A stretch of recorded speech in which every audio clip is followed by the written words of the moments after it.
जय माता की। अथ किलकम। श्री चंडिका देवी को नमस्कार है।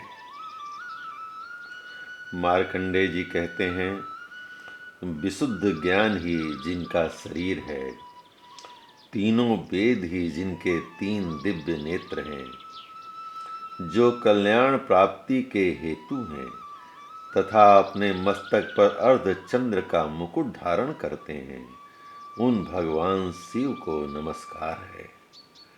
मंत्रों का जो अभिकीलक है, अर्थात मंत्रों की सिद्धि में विघ्न उपस्थित करने वाले साप रूपी किलक का जो निवारण करने वाले हैं, उस सप्तशती स्तोत्र को संपूर्ण रूप से जानना चाहिए और जानकर उसकी उपासना करनी चाहिए।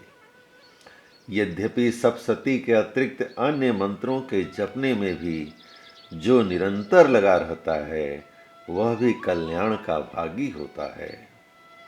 उसके भी उच्चाटन आदि कर्म सिद्ध होते हैं तथा उसे भी समस्त दुर्लभ वस्तुओं की प्राप्ति हो जाती है। तथापि जो अन्य मंत्रों का जप न करके केवल इस सप्तशती नामक स्तोत्र से ही देवी की स्तुति करते हैं, उन्हें स्तुति मात्र से ही सच्चिदानंद स्वरूपिणी देवी सिद्ध हो जाती हैं। उन्हें अपने कार्य की सिद्धि के लिए मंत्र, औषधि तथा अन्य किसी साधन के उपयोग की कोई आवश्यकता नहीं रहती। बिना जप के ही उनके उच्चाटन आदि समस्त आभिचारिक कर्म सिद्ध हो जाते हैं। इतना ही नहीं, उनकी संपूर्ण अभिष्ट वस्तुएं भी सिद्ध हो जाती हैं। लोगों के मन में यह शंका थी कि जब केवल सप्तशती की उपासना से अथवा सप्तशती को छोड़कर अन्य मंत्रों की उपासना से भी समान रूप से सब कार्य सिद्ध होते हैं, तब इनमें श्रेष्ठ कौन सा साधन है। लोगों की इस शंका को सामने रखकर भगवान शंकर ने अपने पास आए हुए जिज्ञासुओं को समझाया कि यह सप्तशती नामक संपूर्ण स्रोत ही सर्वश्रेष्ठ एवं कल्याणमय है। तदंतर भगवती चंडिका के सप्तशती नामक स्त्रोत को महादेव जी ने गुप्त कर दिया।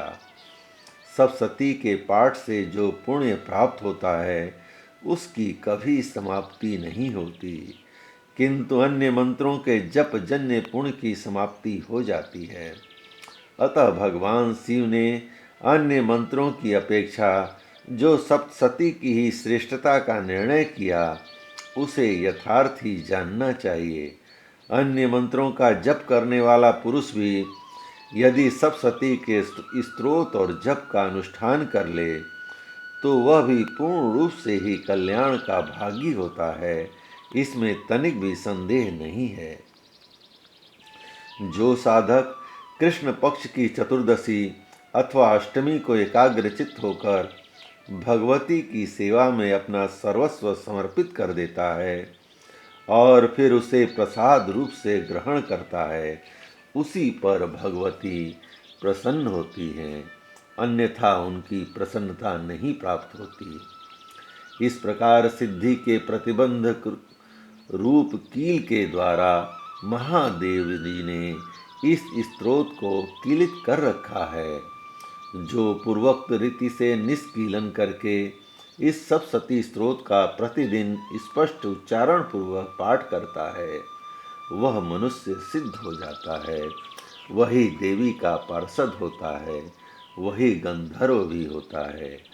सर्वत्र विचरते रहने पर भी इस संसार में उसे कहीं भी भय नहीं होता, वह अपमृत्यु के बस में नहीं पड़ता तथा देह त्यागने के अनंतर मोक्ष प्राप्त कर लेता है।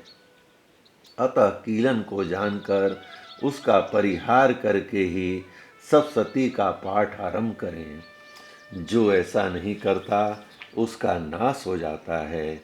इसलिए कीलक और निष्कीलन का ज्ञान प्राप्त करने पर ही यह स्तोत्र निर्दोष होता है और विद्वान पुरुष इस निर्दोष स्तोत्र का ही पाठ आरंभ करते हैं।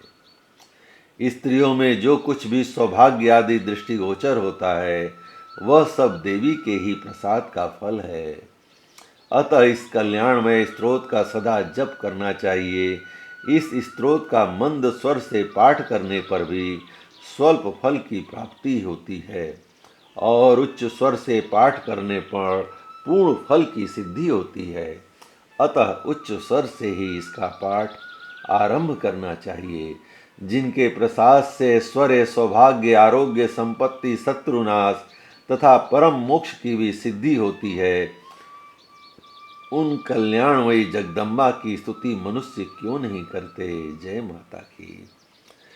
इति दिव्या किलक स्तोत्रम संपूर्णम। जय माता की।